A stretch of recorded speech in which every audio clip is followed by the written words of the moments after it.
முருகனின் அருளால் இந்த பதிவை பார்த்துட்டு இருக்க நீங்கள் உங்களோட வாழ்க்கையில் எல்லா வகையிலுமே சிறப்பான உயர்வு பெற்று நலமுடன் வாழ முதல்ல உங்களுக்கு வாழ்த்துக்களை தெரிவிச்சுக்கிறோம். நாம் இந்த பதிவில் பாருங்கள், மறந்து கூட இந்த ஒரு தவறை நீங்கள் தைப்பூச அன்னைக்கு செஞ்சீங்கன்னா ரொம்பவுமே பின்னடைவை பெறுவீங்க. இந்த தவிர மறந்தும் செஞ்சிடாதீங்க. அது என்ன ஒரு விளைவை ஏற்படுத்தும், அந்த செய்யக்கூடியாத விஷயங்கள் என்ன அப்படிங்கிறது தான் உங்களுக்காக இந்த பதிவில் நாங்கள் சொல்லியிருக்கோம்.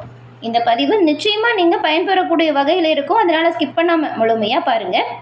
முதல்ல தைப்பூசம் அப்படின்னா என்ன அப்படிங்கிறத பார்க்கலாம்.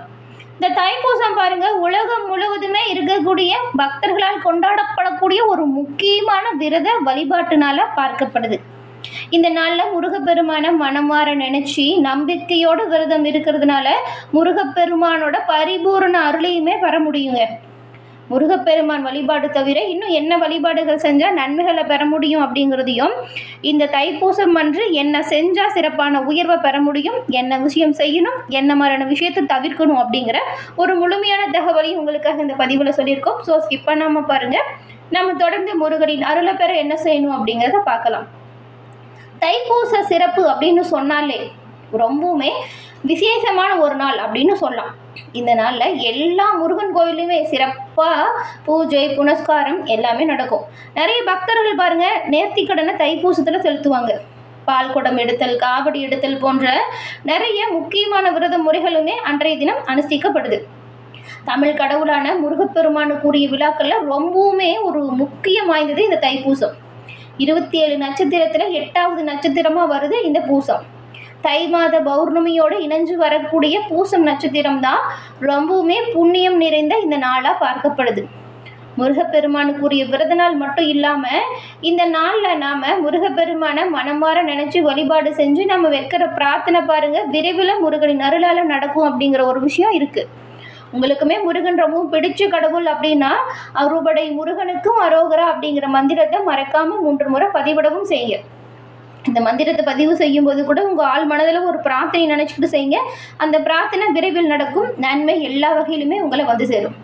முருகப்பெருமானின் சிறப்பான அருள் கிடைக்க பெற்று நீங்கள் நலமுடன் வாழ உங்களுக்கு வாழ்த்துக்களையும் உங்களுக்காக முருகப்பெருமானிடம் நாங்கள் பிரார்த்தனையும் செஞ்சுக்கிறோம். நம்ம இந்த தினத்தில் என்னென்ன செய்யலாம், என்னென்ன செய்யக்கூடாது அப்படிங்கிற சிறப்பை பற்றி தெரிஞ்சுக்கலாம் வாங்க. தைப்பூசத்தில் முதல்ல என்ன செய்யலாம் அப்படின்றத பார்க்கலாம். தைப்பூசம் அன்னைக்கு குழந்தைங்களுக்கு காது குத்துறது, அதே போல் அவங்களுக்கு படிப்பு தொடங்கிறது, இந்த மாதிரியான விஷயத்துக்கெலாம் ரொம்பவுமே சிறப்பு வாய்ந்த ஒரு நாளாக பார்க்கப்படுது. அதே போல் அடியார்கள் காவடி எடுத்து கற்பூர சட்டி நேர்த்திக்கடன்லாம் நிறைவேற்றுவதற்கு சிறப்பான நாள் இந்த நாள். இந்த நாளில் 6 வீடுகள்லையுமே இந்த முருகன் கோவில், மற்ற எல்லா முருகன் கோவில்லையுமே பாருங்கள் சிறப்பான வழிபாடுகள் நடக்கும். அதே போல் எல்லா சிவன் கோயிலுமே சிறப்பான அலங்காரம் அபிஷேகம் நடைபெறும். சிவ அம்சமான சூரியன் மகர ராசியில் இருக்க, சக்தி அம்சமான சந்திரன் கடக ராசியில், அதாவது பூசம் நட்சத்திரம் ஆட்சி பெற்றிருக்கக்கூடிய சூரிய சந்திரர்கள் பூமிக்கு இருபுறமும் நேர்கோட்டில் நிற்கக்கூடிய ஒரு அமைப்பு தான் தைப்பூச திருநாள் இன்றைய தினம் அமையுது. இதுவே மிகச்சிறந்த ஒரு தனி சிறப்பாக பார்க்கப்படுது. தைப்பூச நாளில் உலக அமைதிக்காகவும் உலகத்தின் நலனுக்காகவும் முருகப்பெருமான் இறங்கி வந்த ஒரு நாள். சிவசக்தி ஐக்கியம் இந்த நாளில் நிகழ்ந்ததாக கூறப்படுது. சிவனும் சக்தியும் இணைந்ததால் உலகம் உருவாக்கப்பட்டது. மேலும் சிவசக்தி இணைந்த இப்புனித தினத்தில் முதலில் உருவானது நீர். அதன் பின் தொடர்ந்து நிலம், நெருப்பு, காற்று, ஆகாயம் இது எல்லாமே உருவாகியிருக்கு.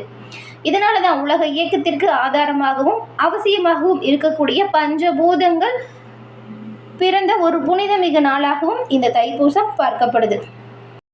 இந்த தைப்பூசம் தமிழ் மாதமான தையில பூச நட்சத்திரத்தில் பௌர்ணமியோடு இணைஞ்சு வரும். பார்வதி தேவி முருகனுக்கு வேல் வழங்கிய நாளாகவும் அடியார்கள் காவடி எடுத்து இன்றைய தினம் அழகு குத்தி நேர்த்திக்கடன் செலுத்தும் ஒரு நாளாகவும் பார்க்கப்படுது. 48 நாள் விரதம் இருந்து 6 வீடுகள்லையுமே முருகனுக்கு நிறைய வேண்டுதல்கள் அன்றைய தினம் நிறைவேற்றப்படுது.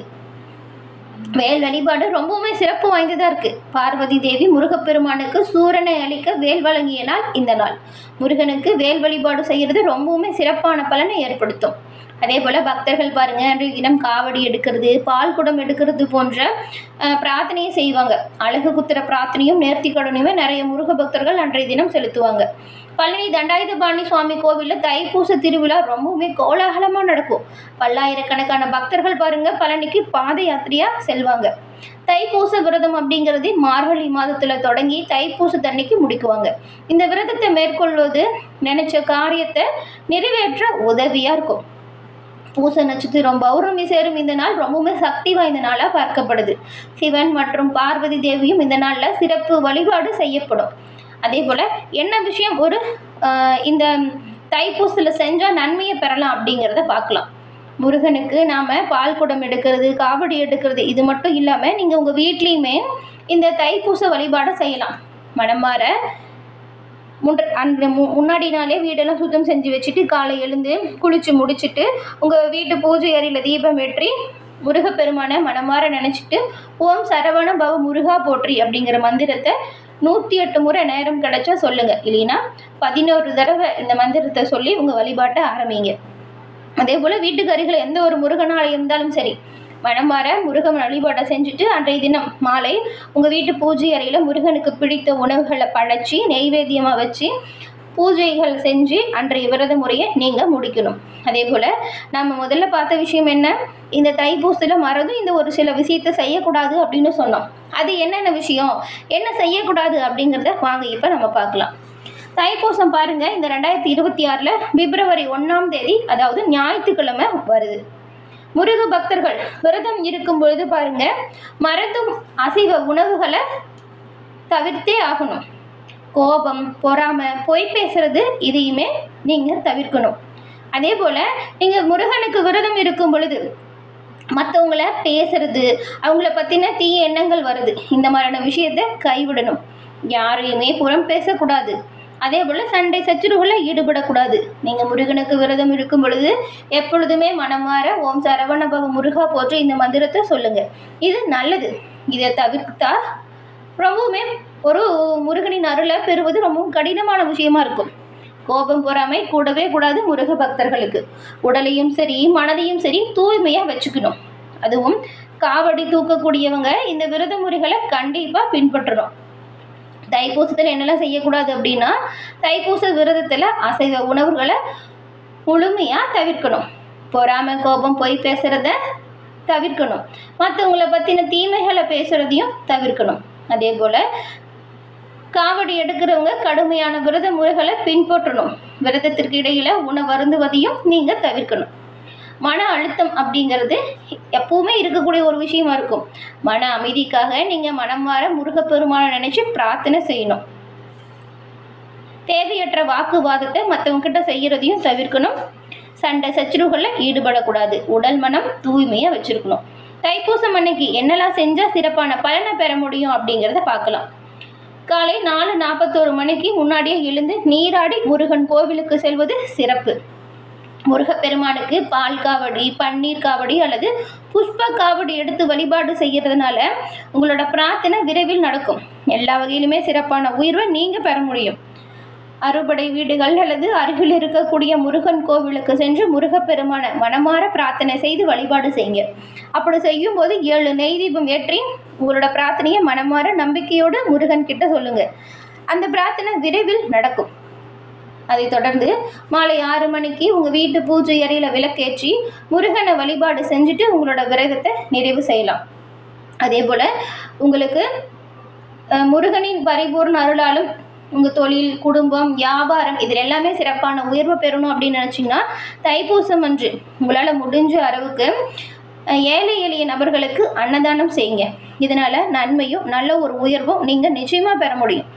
தானத்தில் ரொம்பவும் சிறந்தது அன்னதானமாக இருக்குது இல்லையா? அன்றைய தினம் நீங்கள் ஏழை எளிய மக்களுக்கு இந்த ஒரு விஷயத்தை செய்கிறதுனால இன்னுமே சிறப்பான கூடுதல் பலனை பெற முடியும். நாங்கள் இப்போ சொன்ன விஷயத்தை பெரும்பாலும் தவிர்க்க பாருங்கள். முருகனின் அருளை பெற என்ன செய்யணும் அப்படின்னு சொன்னோம்ல, அதை செஞ்சு பாருங்கள். நன்மையும் நல்ல ஒரு உயர்வையும் நீங்கள் தைப்பூச திருநாளில் முருகனை வழிபாடு செய்கிறதுனால கண்டிப்பாக பெற முடியும். யாராச்சும் ஒருத்தருக்காச்சும் முடிஞ்ச அளவுக்கு அன்னதானம் செய்கிறது ரொம்பவுமே நல்லது.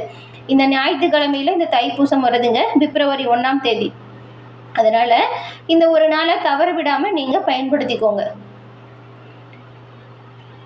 இந்த வழிபாட்டு முறையை நீங்கள் எப்பொழுதுமே தொடர்ந்து செய்யுங்க. எல்லா வகையிலுமே முருகன் உங்கள் கூடவே இருந்து உங்களோட அனைத்து செயல்களுக்கும் உறுதுணையாக இருப்பார். உங்களோட வாழ்க்கையில் ஏற்படும் தடைகள், தாமதம் இது எல்லாமே நீங்கும். சிறப்பான உயர்வை நீங்கள் நிச்சயமாக பெறுவீங்க. என்ன நேயர்களே, இந்த பதிவு நீங்கள் பயன்பெறக்கூடிய வகையில் அமைஞ்சிருக்கும்னு நினைக்கிறோம்.